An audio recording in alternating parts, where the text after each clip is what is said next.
السلام علیکم ورحمۃ اللہ وبرکاتہ۔ بسم اللہ الرحمن الرحیم۔ الحمد للہ وکفی وسلام علی عبادہ الذین اصطفی، اما بعد۔ اعوذ باللہ من الشیطان الرجیم، بسم اللہ الرحمن الرحیم۔ وَإِذِ ابْتَلَى إِبْرَاهِيمَ رَبُّهُ بِكَلِمَاتٍ فَأَتَمَّهُنَّ قَالَ إِنِّي جَاعِلُكَ لِلنَّاسِ إِمَامًا قَالَ وَمِنْ ذُرِّيَّتِي قَالَ لَا يَنَالُ عَهْدِي الظَّالِمِينَ۔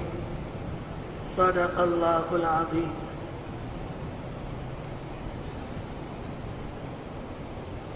عن زید بن ارقم رضی اللہ عنہ قال ذبح النبي صلى الله عليه وسلم بالمدينة كبشين أقرنين موجوعين أملحين، أو كما قال عليه الصلاة والسلام۔ بہت ہی عزت و احترام کے مستحق میرے بزرگوں، قابل قدر دینی اور ایمانی بھائیوں، اتنی بات تو ہمیں اور آپ کو معلوم ہے کہ یہ ذی الحجہ کا مہینہ ہے۔ ذی الحجہ کے ابتدائی 10 دنوں کی ایک مرتبہ اللہ کے رسول علیہ السلام نے فضیلت بیان فرمائی۔ آپ نے صحابہ اکرام سے یہ بات ارشاد فرمائی تھی، اگر کوئی اللہ کا بندہ ذی الحجہ کے ابتدائی 10 دنوں میں کوئی نیک کام کرے گا یا کوئی نفلی کام کرے گا، خواہ وہ نماز ہو، زکوٰۃ ہو، ذکر و تسبیحات ہو یا قربانی کا عمل ہو، ان 10 دن کے اندر اگر وہ کرے گا تو وہ عمل اللہ کو اتنا پسند ہے کہ دوسرے دنوں میں وہ اتنا پسند نہیں۔ ایک موقع پر آپ نے یہ فرمایا تھا، اگر کوئی اللہ کا بندہ ان 10 دنوں میں ایک دن روزہ رکھے گا تو اس کا ثواب 1 سال کے روزوں کے برابر ہے۔ آپ نے یہ بھی فرمایا تھا، اگر کوئی اللہ کا بندہ ان 10 راتوں میں 10 دنوں کی 10 راتوں میں کسی ایک رات اللہ کی عبادت کرے گا تو اس کا ثواب لیلۃ القدر کے برابر ہے۔ اسی طرح آپ نے یہ بھی فرمایا تھا، اگر کوئی اللہ کا بندہ 9 ذی الحجہ یعنی یوم عرفہ کا روزہ رکھے گا تو اس روزے رکھنے کی وجہ سے اللہ اس کے 1 سال کے اگلے اور 1 سال کے پچھلے گناہوں کو معاف کر دے گا۔ اس مہینے کے اندر ہمارے اور آپ کے لیے آج سب سے زیادہ خوشی اور مسرت کی بات یہ ہے کہ آج قربانی کا دن ہے، آج عید الاضحیٰ کا دن ہے۔ تمام مسلمانوں کے سال بھر کے اندر 2 تیوہار، 2 عیدیں آتی ہیں، ایک عید الفطر اور ایک عید الاضحیٰ۔ یہ عید الاضحیٰ کیا ہے؟ یہ ابراہیم علیہ السلام، اسماعیل علیہ السلام کی یادگار ہے، یہ ان کی بے مثال قربانیوں کی یاد ہے۔ اللہ تبارک و تعالی نے ان کے اس عمل کو اولین ترین پہلے تو عبادت قرار دیا، اس کے بعد ان کے اس عمل کو تمام مسلمانوں پر لازم کر دیا کہ جن کی استطاعت ہو یا جس کے اوپر زکوٰۃ فرض ہو وہ سال میں 1 مرتبہ قربانی کیا کرے۔ یوں تو دنیا کے اندر ہزاروں لاکھوں افراد قربانی دے چکے، ہر مذہب میں، ہر قوم میں، ہر برادری میں لوگ قربانی دیتے ہیں اور دیتے رہیں گے، لیکن ابراہیم علیہ السلام کی اس قربانی کو اللہ تبارک و تعالی کے یہاں جو مقام ملا، جو مرتبہ ملا، وہ دوسرے لوگوں کی قربانی کو نہیں ملا۔ اللہ تبارک و تعالی نے آپ کی اس عظیم الشان قربانی کی یاد میں ہمیں اور آپ کو عید الاضحیٰ عطا فرمائی۔ دنیا کے اندر اپنے اپنے وقتوں میں دوسری قوموں نے بھی عیدیں منائیں، ہر مذہب میں، ہر ملت میں، ہر برادری میں عیدیں منائی جاتی ہیں، لیکن ان کے بیک گراؤنڈ ایسے ہیں کہ اگر انہیں بیان کیا جائے تو ہم اور آپ سن نہ سکیں. وہ اتنے خراب اور اتنے مکروہ ہیں، ہم اور آپ سن نہیں سکتے. میں ایک دو مثالیں آپ کے سامنے دوں گا. کسی زمانے میں معصوم بچوں کو ذبح کر کر عید منائی جاتی تھی. کہیں معصوم بچیوں کو زندہ درگور کر کر عید منائی جاتی تھی. کہیں نوجوان عورتوں کو برہنہ کر کر ان کی عزتوں کو، ان کی عصمتوں کو تار تار کر کر خوشیاں منائی جاتی تھیں. کہیں شوہر کے مرنے کے بعد عورت کو زندہ جلا کر خوشی منائی جاتی تھی.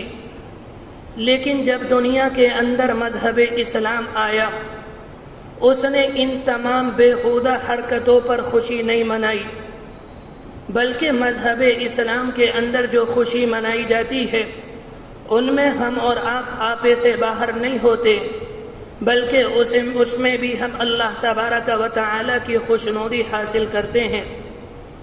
آج سے تقریباً 1400 سال پہلے اللہ کے رسول علیہ السلام اس دنیا کے اندر تشریف لائے. آپ نے اپنی قوم کو، اپنی برادری کو گمراہی سے نکالا اور راہ راست پر لے کر آئے. اللہ کے رسول علیہ السلام جب مدینہ منورہ کے اندر قیام پذیر تھے، آپ نے مدینہ کے اندر دیکھا کہ مسلمان عجیب و غریب طریقے پر، یعنی زمانے جاہلیت کے طور طریقے کے مطابق خوشیاں مناتے ہیں، ناچ گانا کرتے ہیں، ڈھول تاشوں کا اہتمام کرتے ہیں. اللہ کے رسول علیہ السلام نے اس موقع پر جو آپ کے ماننے والے تھے، آپ نے ان سے یہ بات ارشاد فرمائی، یہ جس طرح سے تم خوشیاں منا رہے ہو یہ زمانے جاہلیت کا طریقہ ہے، تمہیں اس سے اجتناب کرنا چاہیے اور اس سے بچنا چاہیے. پھر اس کے بعد آپ نے فرمایا تھا مسلمانوں کی سال میں 2 عیدیں ہوتی ہیں، ایک عید الاضحیٰ ہے اور ایک عید الفطر ہے.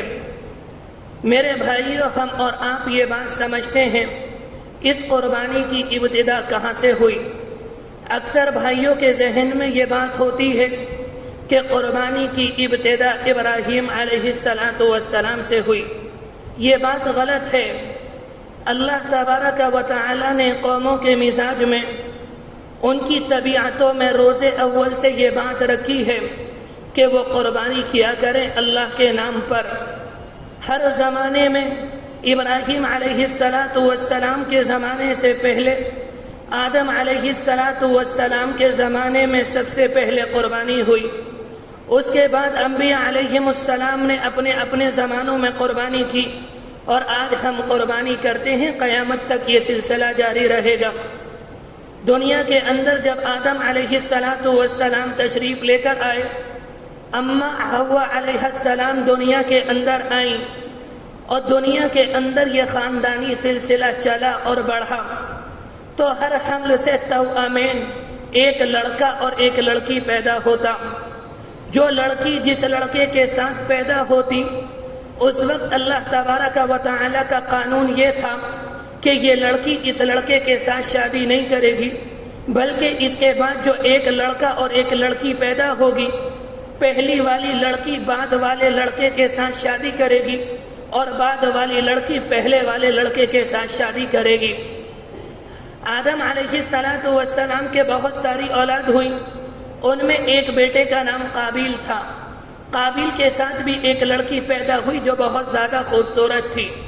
اور ان کے کچھ دنوں کے بعد، کچھ مدت کے بعد ایک بیٹا اور ایک بیٹی پیدا ہوئی جس کا نام حابیل تھا.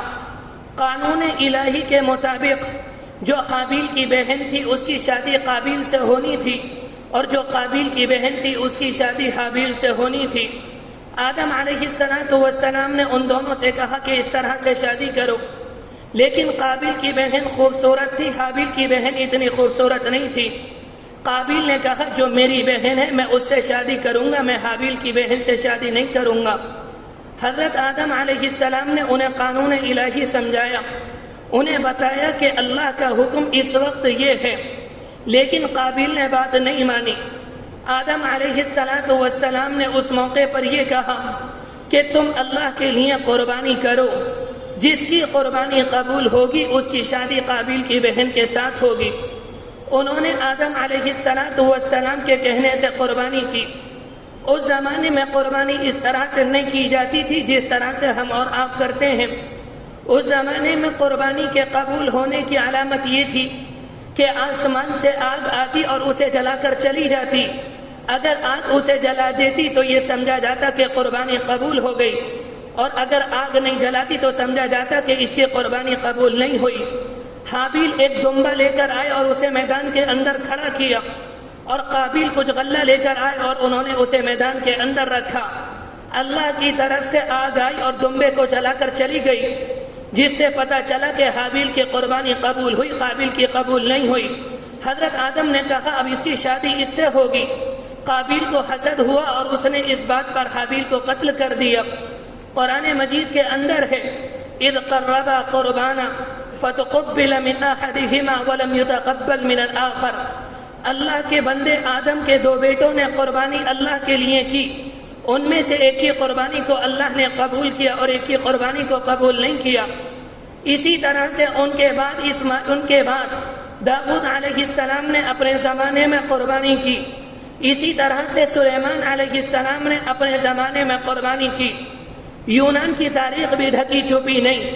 اہل یونان کا اس زمانے میں عقیدہ یہ تھا کہ وہ اپنے دیوی دیوتاؤں کے نام پر خون بہاتے تھے، اور یہ سمجھتے تھے اس طرح سے ہمارے گناہ معاف ہو جاتے ہیں اور ہماری مشکلیں آسان ہو جاتی ہیں اور ہماری پریشانیوں کا حل نکل آتا ہے اور ہماری مرادیں پوری ہو جاتی ہیں۔ مصر کی تاریخ یہ تھی، جس زمانے کے اندر صحابہ اکرام مصر کے اندر پہنچے۔ اللہ کے رسول کے زمانے میں صحابہ اکرام مصر میں نہیں گئے، بلکہ عمر رضی اللہ عنہ کا زمانہ تھا۔ صحابہ اکرام جب مصر کے اندر پہنچے، صحابہ اکرام نے جا کر دیکھا کہ دریائے نیل کے اندر پانی نہیں ہے۔ دریائے نیل کیا ہے؟ وہ ایک ٹھاٹھے مارتا سمندر ہے، اور اس زمانے میں مصر کی سارے لوگوں کی زندگی دریائے نیل کے پانی کے اوپر تھی۔ اگر دریائے نیل کے اندر پانی ہے تو لوگ زندہ رہیں گے، اور اگر دریا کے اندر پانی نہیں تو لوگ مر جائیں گے پیاس کی وجہ سے۔ صحابہ اکرام نے معلوم کہ یہ پانی نہیں، پانی کیسے آئے گا؟